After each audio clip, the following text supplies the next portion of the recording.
Alhamdulillah, salah satu wasilah terbaik bagi kita adalah melalui ilmu pengetahuan. Wa badahu ilaihi wasilah, dan carilah olehmu sesuatu yang menjadi wasilah terhubungnya qaul kita dengan Allah Subhanahu wa taala. Bagaimana mau terhubung kalau seandainya kita tidak mengetahui ilmunya? Bagaimana mau mendapatkan ilmunya kalau kita tidak berusaha hadir di majelis kami? Karena di majelis kami itu subhanallah itu ya, asbab Nabi Adam alaihissalam dimuliakan oleh Allah Subhanahu wa taala, padahal Nabi Adam diciptakan 6.000 tahun setelah malaikat beribadah kepada Allah Subhanahu wa taala. Lalu diciptakan Nabi Adam, seluruh malaikat wa idza qala rabbuka lil malaikati isjudu li Adam. Dan ingatlah wahai Muhammad ketika Tuhanmu berseru kepada para malaikat semuanya, usjudu, sujudlah engkau sekalian wahai para malaikat di Adam, kepada Nabi Adam.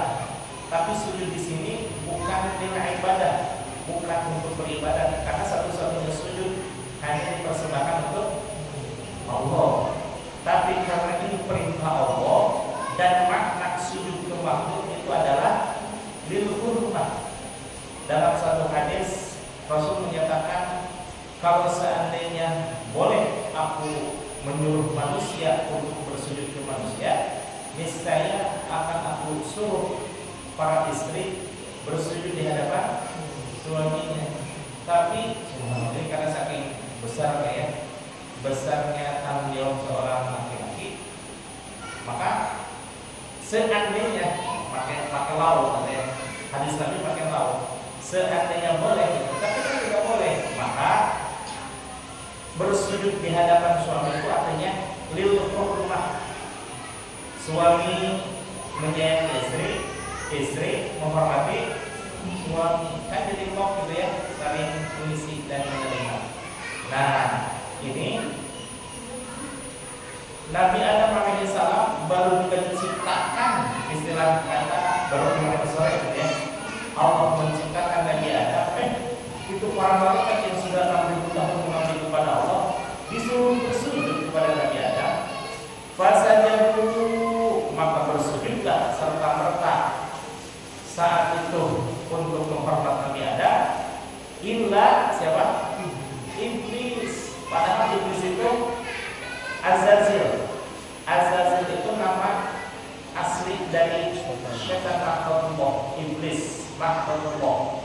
Bedanya kalau para malaikat diciptakan dari nur cahaya, sedangkan Azazil diciptakan dari api. Nah, bukan perbedaan itu yang menyebabkan naik derajatnya Azazil menjadi pemimpin para malaikat, tapi karena nilai ibadahnya, ibadah sudah mantap ikhlas ibadahnya, gitu ya. Siang malam hanya mengabdi kepada Allah Subhanahu wa taala. Tiba-tiba diciptakan Nabi Adam, tapi disuruh oleh Allah Subhanahu wa taala apa yang menjadikan Nabi Adam menjadi makhluk yang terhormat kira-kira? Wa 'allama Adama asma'allah, dan Allah mengajarkan kepada Nabi Adam alaihissalam berbagai macam nama-nama benda. Allahu akbar ya. Hanya karena itu saja, hanya karena ilmu pengetahuan, maka Nabi Adam alaihissalam disuruh menjadi makhluk yang terhormat dibanding makhluk-makhluk yang lainnya. Subhanallah ya. Maka sujud syukur Bapak hadirin yang masih sekalian, dan dengan Allah Subhanahu wa taala Allah percikan rasa mahabbah kepada Islam. Apapun itu namanya majelis taklim, mau rutinankah, mau ahadankah, mau kamisankah, mau FKM 3 kah, atau majelis taklim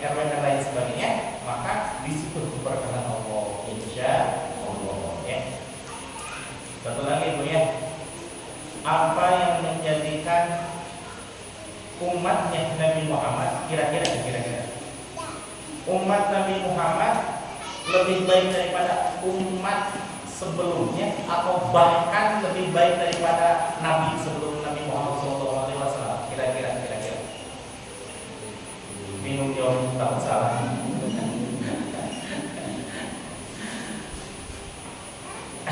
Kalau melihat dari hadis Rasulullah SAW, hadis satu kali ibadahnya umat Nabi Muhammad SAW itu lebih dahsyat daripada umat-umat sebelumnya, bahkan nabi-nabi sebelum Nabi Muhammad SAW. Salah satu bukti bahwa ketika Nabi Muhammad SAW mengisahkan Nabi Sam'un. Nabi Sam'un itu bahasa Samson, bahasa Betawi Samson. Samson gitu ya, tentu dengan pembelokan gitu ya pada Nabi itu Nabi Allah. Nabi Sam'un berjihad di hadapan Allah itu selama 80 tahun. Siang malam selama 80 tahun berjihad kepada Allah Subhanahu wa taala di jalan Allah Subhanahu wa taala. Maka terkagum-kagumlah para sahabat. Subhanallah. Gimana orang yang kagum gitu ya? Apa ekspresinya? Nabi tahu, kata ahli Nabi, ada amalan yang jauh lebih dahsyat daripada amalan yang Nabi Sam'un. Apa itu? Beribadah menempati malam apa itu? Lailatul Qadri khairun min alfi syahr. Kalau dihitung itu alfi syahr itu 84 tahun. 84 tahun mengalahkan ibadahnya Nabi Sam'un enggak? Mengalahkan. Ibadahnya Nabi Sam'un hanya 80 tahun.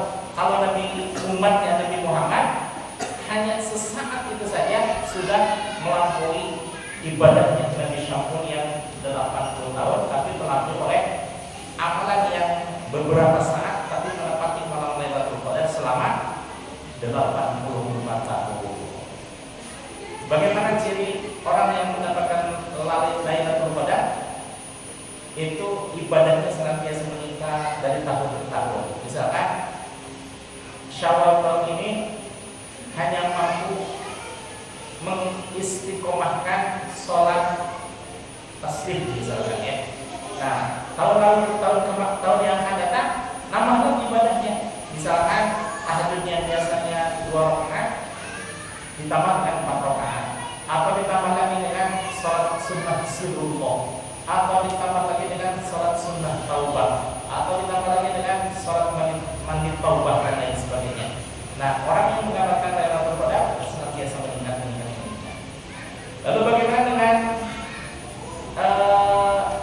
nabi-nabi yang lainnya yang lebih tua usia daripada Nabi Sam'un?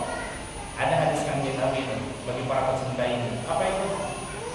Tafakkaru sa'atan, berfikirnya engkau sesaat tentang ilmu pengetahuan, walaupun sebentar, walaupun tidak tuntas babnya, atau bahasa vulgarnya walaupun tidak mengerti sama sekali apa yang dibahas di majlis itu.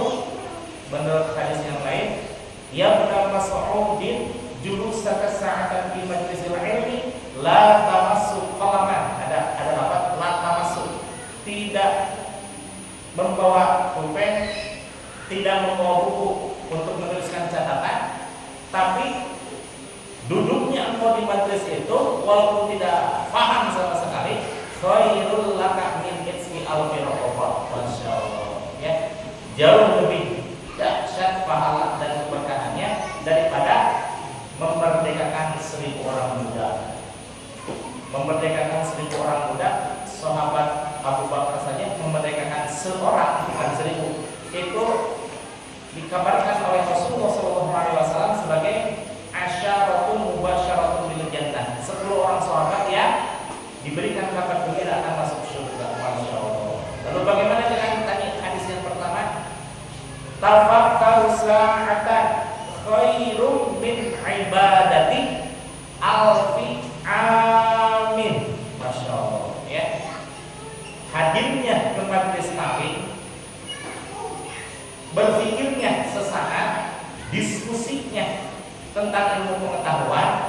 musyawarahnya tentang perbaikan umat, khairul laka, lebih baik daripada untukmu, lebih baik daripada untukmu, min ibadati alfi amin, jauh lebih dahsyat ketimbang beribadahnya orang yang 1000 tahun beribadah. 1000 tahun itu bukan setiap bulan atau setiap pekan, tapi setiap saat 1000 tahun. Ada nggak yang 1000 tahun? Zaman sekarang nggak ada, tapi ada kan dulu? Ada. Siapa? Nabi Adam alaihissalam. Katakanlah Nabi Adam alaihissalam beribadah, dipakai usianya untuk beribadah habis semuanya tanpa kesalahan sedikit pun, itu 1000 tahun. Tapi dibandingkan dengan umatnya Nabi Muhammad, kita umurnya berapa tahun? Sekian tahun lah ya. Sekian tahun. Ada di majelis taklim berapa kali dalam sepekan? Berkali-kali lah gitu ya. Berkali-kali gitu ya. Kalaupun yang enggak, tunggu aja supaya kelihatan tadi di majelis taklim. Khairun min ibadati alfi amin, jauh lebih dahsyat daripada ibadahnya orang yang beribadah selama 1000 tahun. Berarti melihat dari hadis tersebut, umat Nabi Muhammad dengan nabi-nabi sebelum Nabi Muhammad SAW lebih baik mana? Sekarang bisa jawab ya. Jauh lebih dahsyat umatnya Nabi Muhammad. Bukan berarti kita hebat, bukan. Keberkahan ini karena bijahi Rasulullah SAW. Jangankan kita ya, Nabi Adam alaihissalam di dalam hadis yang diriwayatkan oleh At-Tabrani bahwa lama tatarafa Adam al-khati'ah, ketika Nabi Adam terpleset pada kesalahan, faqala, kemudian menyerukan Nabi Muhammad sallallahu alaihi wasallam, Nabi Adam alaihissalam, bijahi Muhammadin, dengan menyerukan Nabi Muhammad sallallahu alaihi wasallam, Allah ghafartani, semoga Engkau mengampuniku ya Allah. Subhanallah ya. Lalu Allah bertanya, Adam, tahu dari mana kamu ada seseorang yang bernama Muhammad? Kan belum, walau makhluk, belum aku ciptakan Nabi Muhammad. Lama falak tadi, kata Nabi Adam alaihissalam, ketika Engkau menciptakanku ya Allah, kemudian rafa'a ra'si, aku mendongakkan kepala, ra'aitu maktuban fil arsh, aku melihat tulisan di tiang-tiang arsh. Apa tulisannya? La ilaha illallah Muhammadur Rasulullah. Masya Allah. Sodakta ya Adam, engkau benar wahai Adam, Nabi Muhammad itu adalah tidak ada makhluk yang aku cintai kecuali Nabi Muhammad SAW. Masya Allah. Maka keberkahan yang kita terima dari Allah Subhanahu wa taala diwasitati Nabiullah Muhammad sallallahu alaihi wasallam, dengan perantaraan Nabi Muhammad sallallahu alaihi wasallam, kalau masih saudara bisa umat mentai syukuran orang Nabi Muhammad yang Muhammad mana ya. Bagaimana kita betapa bersyukurnya umat Nabi Muhammad dengan kedudukan Nabi Muhammad. Aku minimal sholawat kepada kanjeng Nabi Muhammad. Allahumma sholli ala sayyidina Muhammad wa ala alihi wa sahbihi wa sallam. Baik ibu hadirin jemaah sekalian, pekan yang lalu kita telah mempelajari satu ayat di dalam surah Al-Dzariyat, yakni ayat 56, yang menyatakan bahwa waqala wa ma khalaqtul jinna wal insa illa liya'budun. Penjabarannya sudah saya paparkan pekan yang lalu, maka ini sebagai penjelasan lanjutannya. Falihada, dan adapun penjelasan barusan, maksudnya yang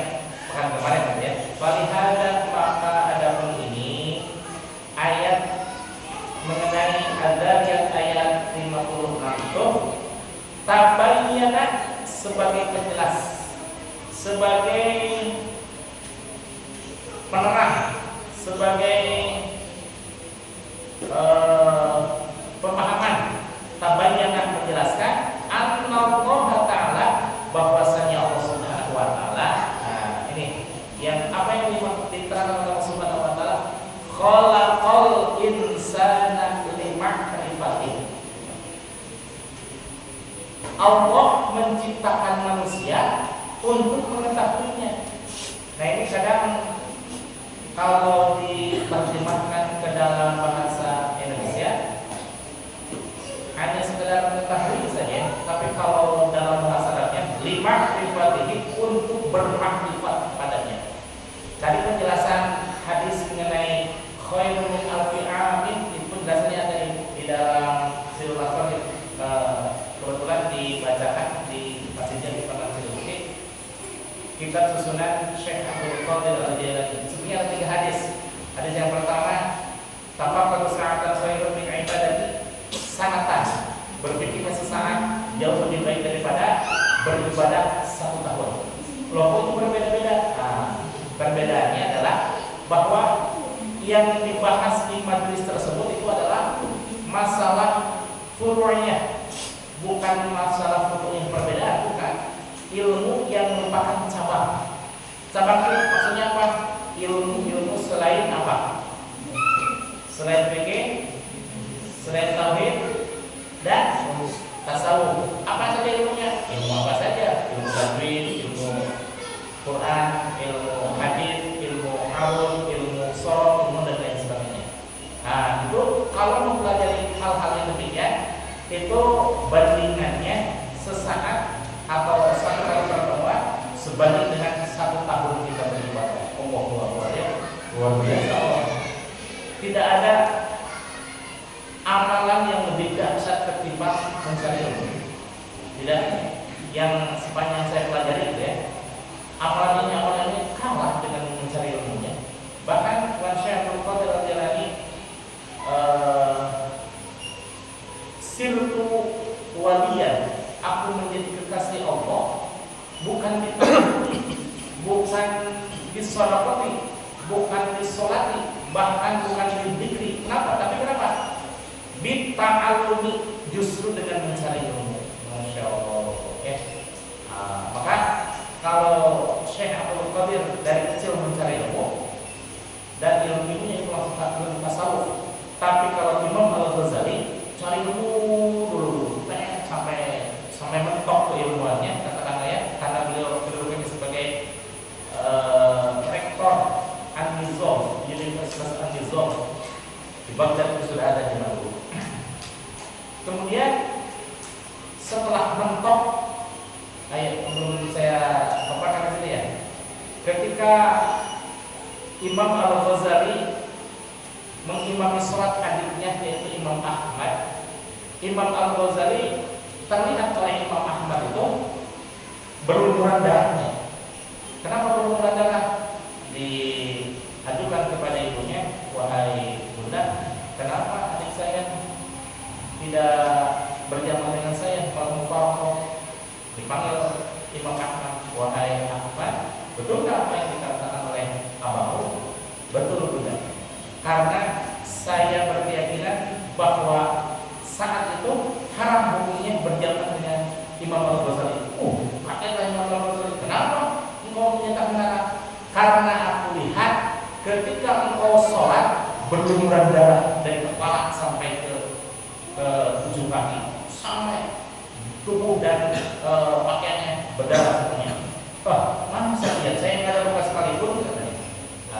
Kata Imam Ahmad, memang tidak kelihatan secara fisik, tapi bahwa nuronnya, bahwa engkau sedang memikirkan kitab yang engkau tulis mengenai fikih, dan itu mohon maaf mengenai darah haid, maka terlihat bahwa itu seakan-akan dari kepala sampai ke ujung kaki itu berlumuran darah semua. Masya Allah. Mulai saat itu Imam Al-Ghazali sadar bahwa di atas keilmuan yang sudah dikuasainya ternyata ada ilmu yang lebih tinggi. Apa itu? Tasawuf. Maka minta ditunjukkan wahai Ahmad, tunjukkan kepada saya mana gurumu. Dan tunjukkanlah kepada Imam Ahmad, ternyata gurunya tukang sol sepatu. Hebat, Ibu masih ingatnya.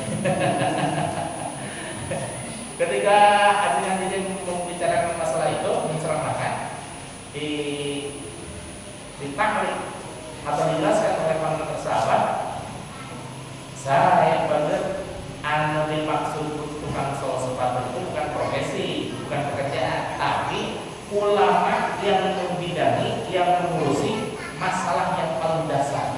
Sepatu kan paling dasar ya. Itulah yang disilokan oleh kita, bahwa ulama tersebut membidangi masalah akidah, membidangi masalah tasawuf, membidangi masalah fikih. Masya Allah, sampai sejeli itu ulama tasawuf. Maka langsung Imam Al-Ghazali balik badan dan meninggalkan dulu semua keilmuannya.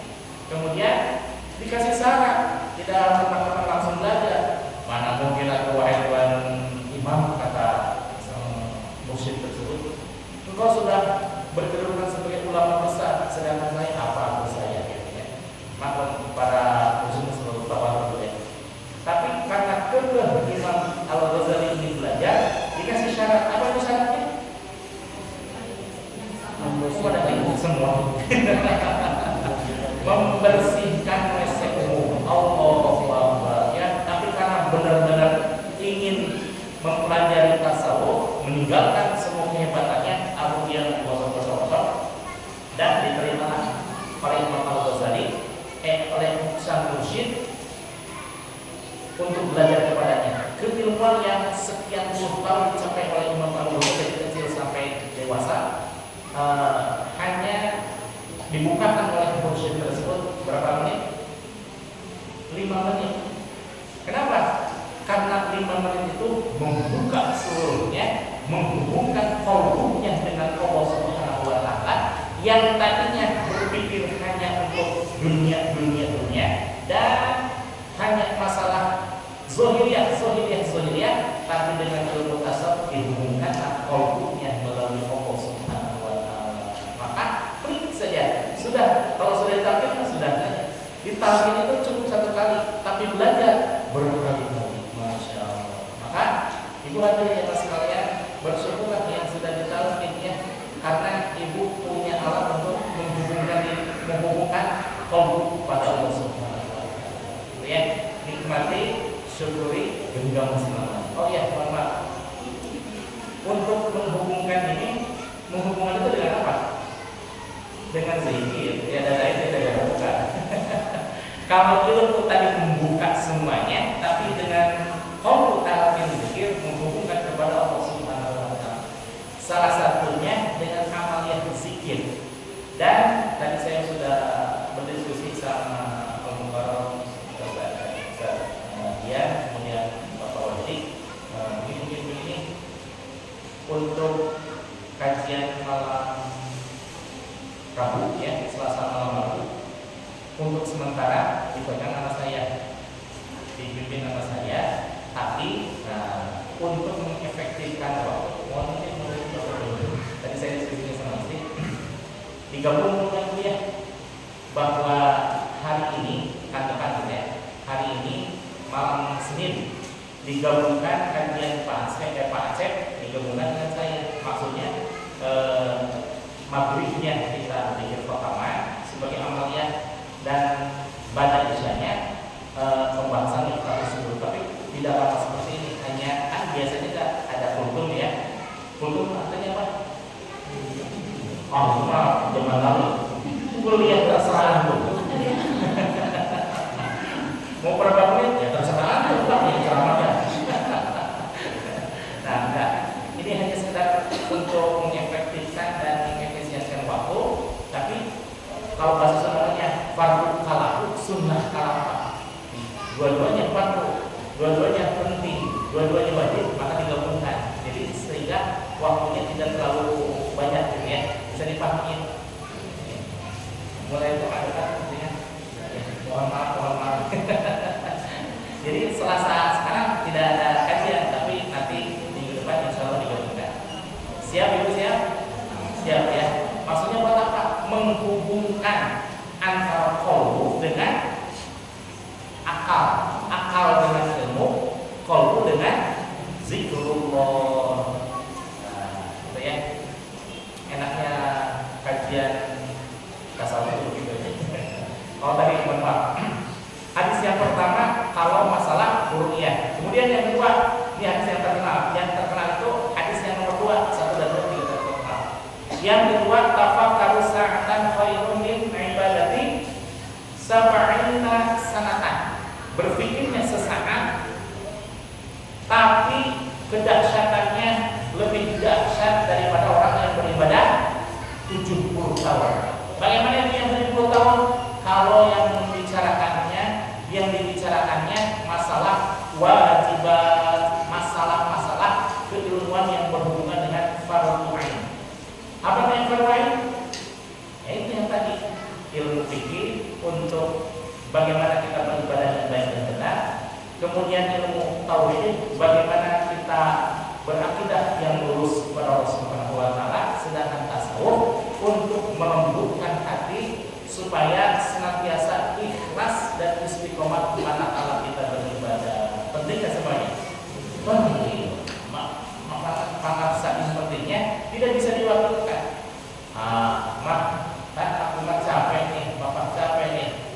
Tiap hari cari nafkah. Udah bapak aja ya yang mempelajari ilmu fikih, nanti buat bapak mama yang ongkosin aja. Nggak bisa. Harus semuanya dipelajari. Yang tiga-tiga itu harus dipelajari oleh masing-masing, tidak bisa diwakilkan karena pertanggungjawaban kita kepada Allah. Apakah boleh bisa diandalkan suami kita? Ya enggak lah, harus masing-masing ya, masing-masing. Bisa jadi ada suami, ada istri yang masuk surga karena kesolehannya. Tapi sayang, ibu saya mungkin suaminya dicuci dulu gitu ya. Atau apa dicuci ya? Atau sebaliknya, ada suami yang karena kesolehannya alhamdulillah dapat surga tanpa dihisab, sementara istrinya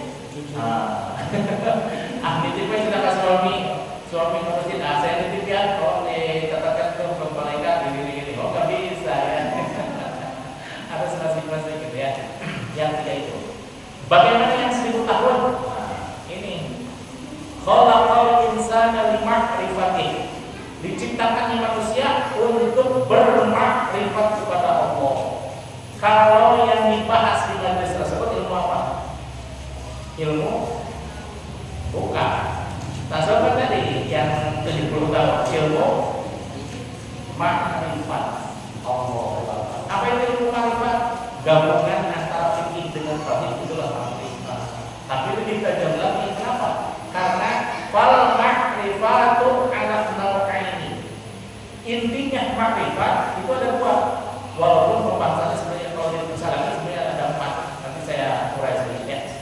Fal makrifatu, ada pun makrifat ala nau'aini menempati pada 2 perkara. Pertama, ma'rifatus sifatillah, mengetahui atau bermakrifatnya seseorang dengan sifat-sifat Allah. Bagaimana sifat Allah? Allah yuhyi wa yumiit. Allah menghidupkan dan maha mematikan. Allahu razik. Allah memberi zat memberi rezeki. Allahu khaliq. Allah yang menciptakan dan lain sebagainya. Intinya di segala macam menurut term tauhidnya Imam Hasan al-Maturidi atau Imam Asy'ari itu ada 20 wujud dan balaqah mukhalafatun lil hawadisi qiyamuhu bi nafsihi wa daniyat qudrati roda dan seterusnya. Itu sifat-sifat Allah. Kalau berurai-urai semuanya lebih dari miliaran. Karena saking banyaknya. Tapi kalau yang menjadi inti itu ada 20. Nah, kemudian Wa ma'rifatu dzatihi, dan makrifat zatnya Allah. Zatnya Allah ini maha penting nih. Kenapa?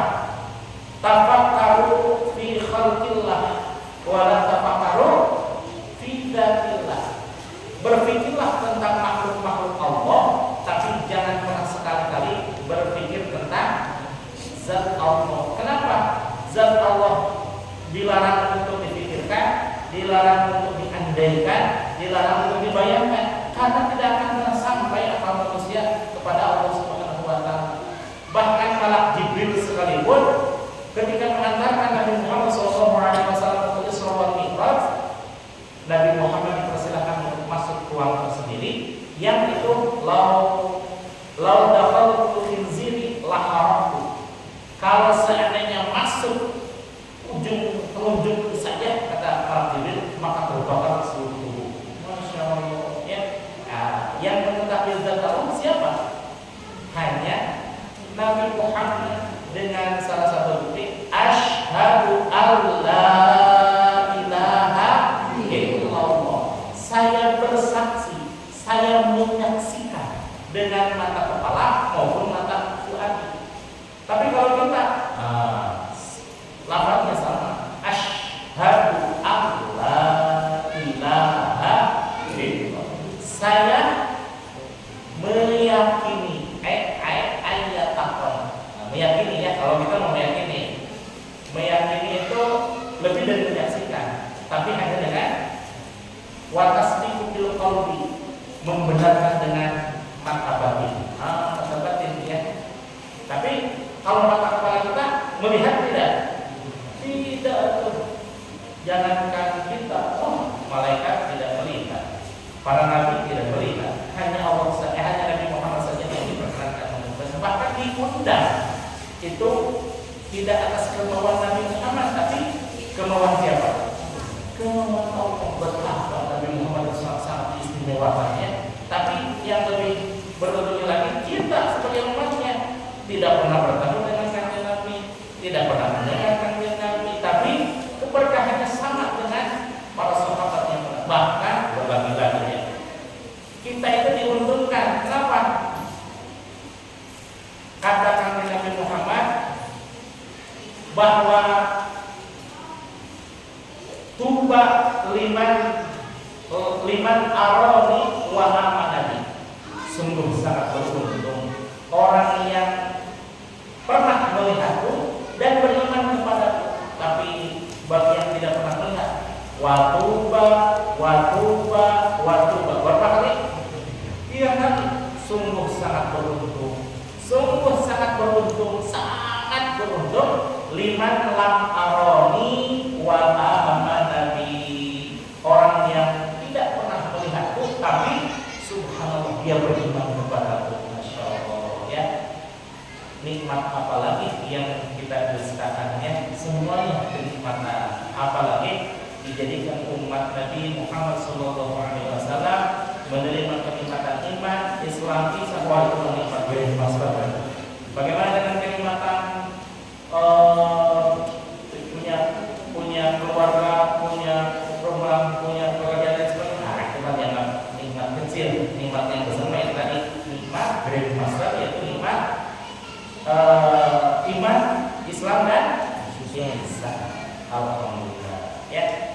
Di kitab ini hanya menerangkan bahwa makrifat itu 2, yaitu makrifat makrifat sifat dan makrifat zat. Tapi sebenarnya ada 4 kalau diuraikan lagi ya. Pertama, makrifatul asma, makrifat namanya. Siapa namanya? Allah itu apa nama? Ya.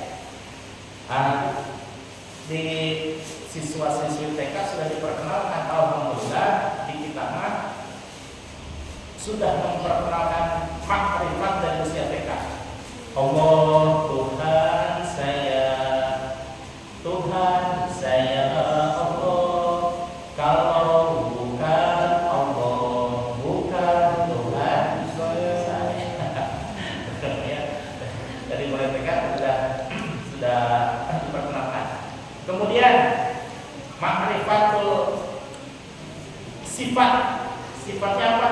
Tadi Maha memberi rezeki, Maha menghidupkan, Maha memberikan dan lain sebagainya. Bagaimana af'alnya?